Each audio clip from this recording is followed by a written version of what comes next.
we've got a real brief 2.5-hour presentation. So Bear with us. it includes a lot of neoclassic British literature. We're going to recite some poetry. I think you'll really like it.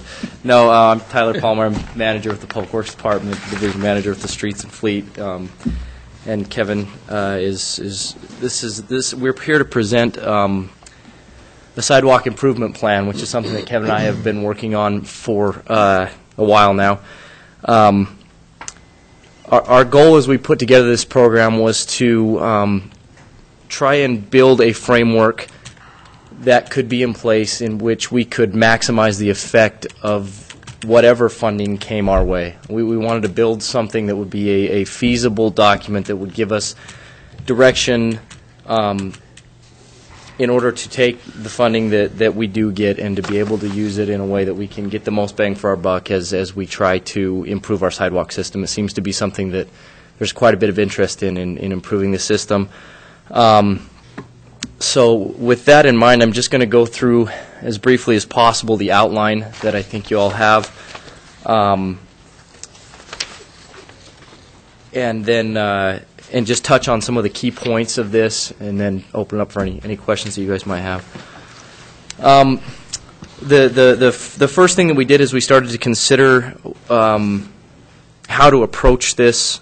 Was to determine how we were going to identify what a deficient walk is. This program is intended to bring our existing infrastructure up to snuff and to take care of problems that we have with existing infrastructure.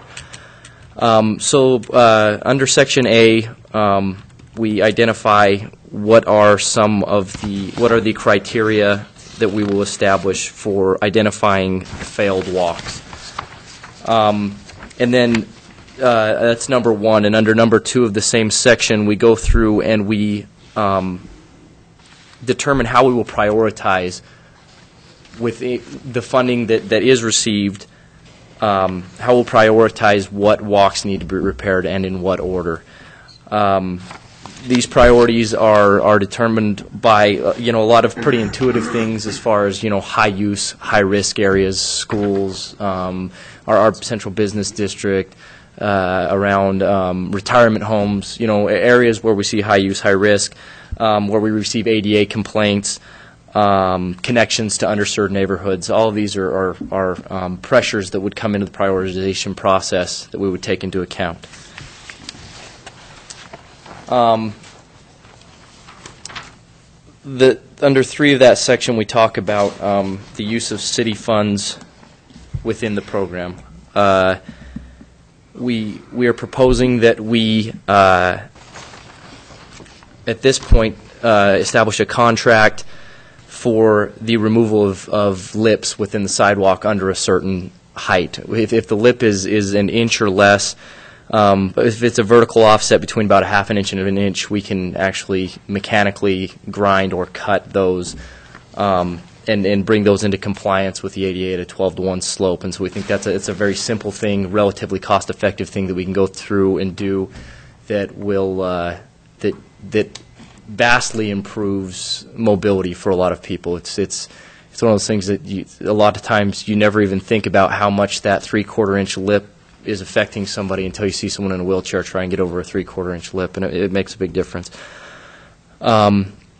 Another one of the city projects or the city prioritization would be locations that are prioritized that are as accessibility routes, corridors that we want to make big connections to, big underserved areas where we don't have connections and we want to see connected. Another one would be what we are calling a ramps by request program, which is a program in which people can request ramps in a certain area. It's a good way to prioritize that funding toward ramps that really are being used. So when we get a call from someone that says, hey, I've just moved in here on Harrison, I'm in a wheelchair, and if I had these 3 ramps, I could get to the store, I could get to work, I could do these things. And so that gives us a way to really put the money where the need is at and take care of those ramps. And then obviously within city projects, we have certain requirements and certain triggers when we do a reconstruction project on a road to bring walks and ramps into compliance when we do those. And so that's the city funding portion. As we considered how to maximize what we have and what we can provide on the residential portion, we tried to ask ourselves, what are the major obstacles to somebody fixing their walk or repairing their walk? Within the Moscow City Code, the maintenance and upkeep of the walks is assigned to the adjacent property owner. And so we wanted to try and put ourselves in that position and think about what the major obstacles were and how many of those we could remove for the residents. And one of the main things was walks and concrete work in general is something that a lot of people aren't familiar with. They're not comfortable with. It's something where, you know, if they have noticed that they have a bad walk, I guess I should say, first and foremost, a lot of times they don't realize that their walks are deficient. They don't realize that there's a problem. Like I said, you know, you walk right by that 3/4 inch lip and you never notice, or you have an extremely deteriorated surface and it doesn't cause you any problems. It's just a little bumpy, but it might cause somebody else a lot of problems. So identifying that the walks are deficient, you know, a way to let somebody know, hey, this is out of compliance. This is what compliance is. And these are the measures that we have to determine if you are in or out of compliance on these walks. And the second item being what I'd started to talk about as far as not knowing how to go about getting it fixed. It's something that a lot of people are uncomfortable with. You know, do I need rebar? What does crushed rock mean? What does 95% compaction mean? What's 5-bag versus 6-bag concrete? At what temperature can they put it in? Who do I call? All of these things that are things that people can be uncomfortable with. And so what we wanted to do was combine the purchasing power that the city already has in place. We already purchase a certain amount of concrete every year anyway with our projects and the things that I talked about before. And so what we're proposing in this is to establish a voluntary property owner assistance program in which we would do basically the things that we can do without expending more city funds. That it would take some energy and potentially additional staff, but we can waive the permit fees. There's a right of way use permit fee that typically would be there. I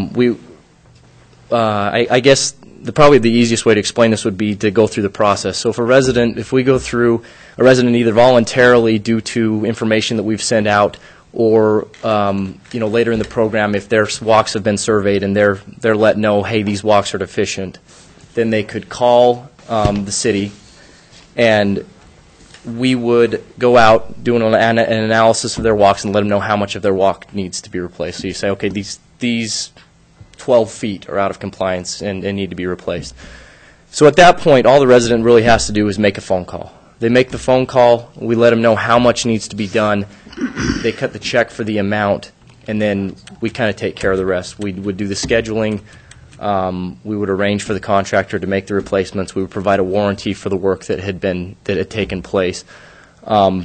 And all of this, we anticipate being able to provide a pretty significant savings for the resident over what it would cost for them to call independently and have this work done, for a couple different reasons. One, the bulk.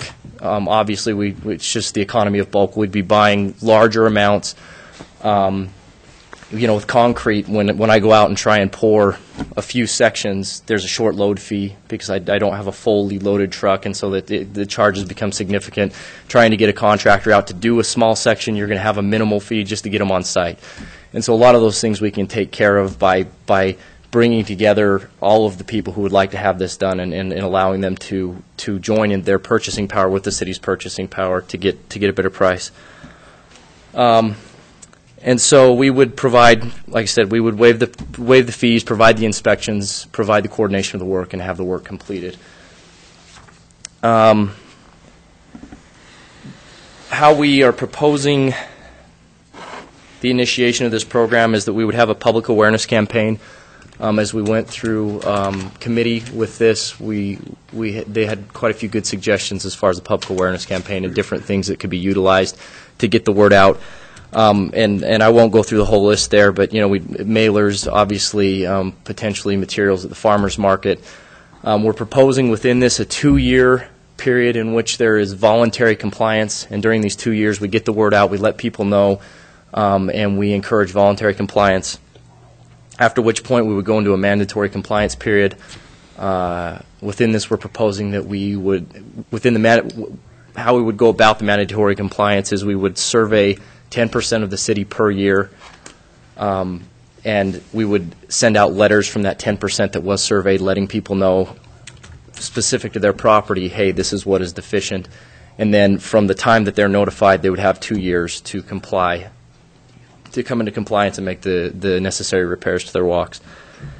So within this program, with those times that we are proposing, within 14 years from the initiation of the program, we would have the walks, all the existing walks within the city, in compliance.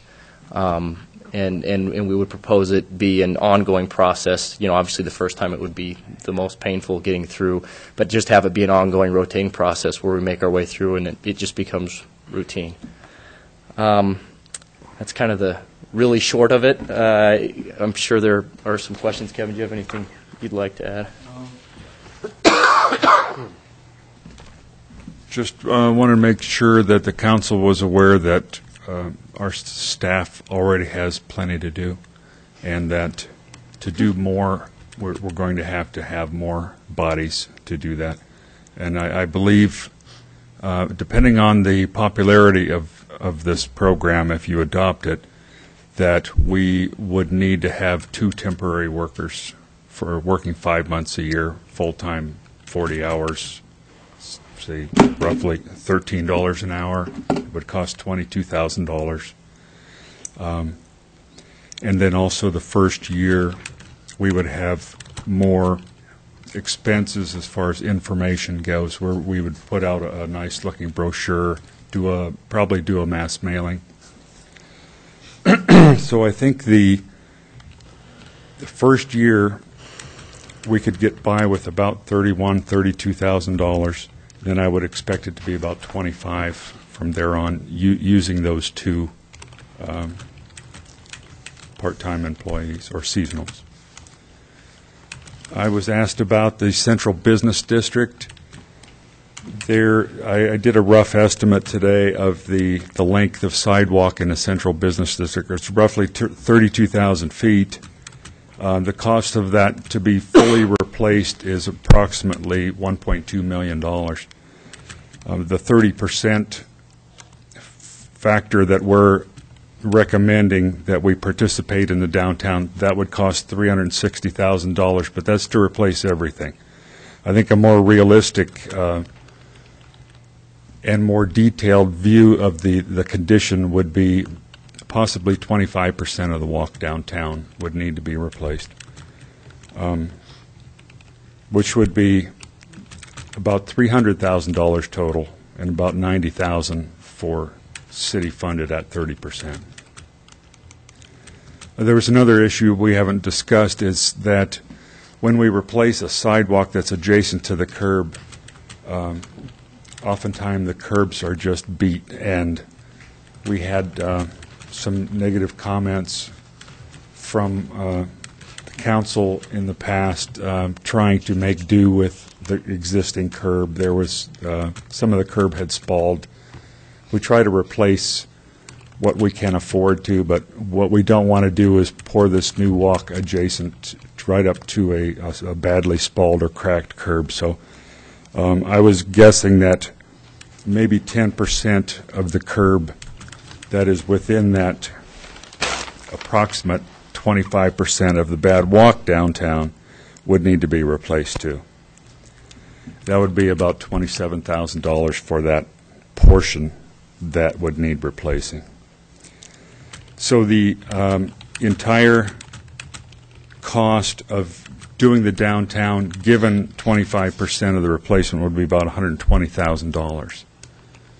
So that could be phased in or scheduled or put into districts or areas and bitten off a fundable piece at a time. Do you have any questions for me? Thank you, Kevin and Tyler. Council? I think Dan was first. Yes, Dan? So we're talking about inspecting 10% of the system annually. Are we saying kind of the same thing for downtown? So we could be looking at $12,000 a year for the downtown, as far as if we decided to go that route, that's what we would assist in the funding is about 12,000 per year? It could be, it could be done many ways. It's Or I up- guess it depends on this section of downtown, you're expecting 10%, well, all that might fall in that 10% too. I guess there's that point too then, isn't there? And it's going to depend on the priority that this council makes for repairing the downtown. What we were assuming is that we would be funded at a given level. Owners would contact us. We would prioritize, get them in line. When the money runs out, the money runs out, and they can reapply Into the next year or not have the city participation.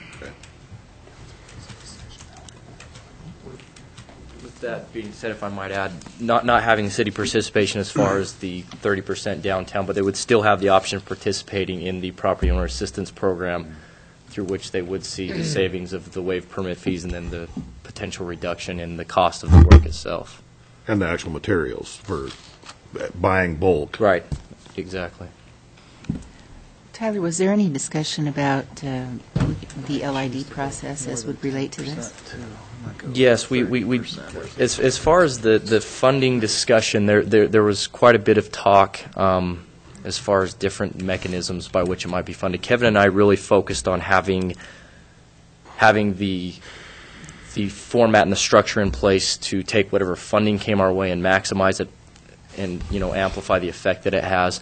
The funding piece is something that maybe Gary or Les might be able to speak better to. Okay, thanks.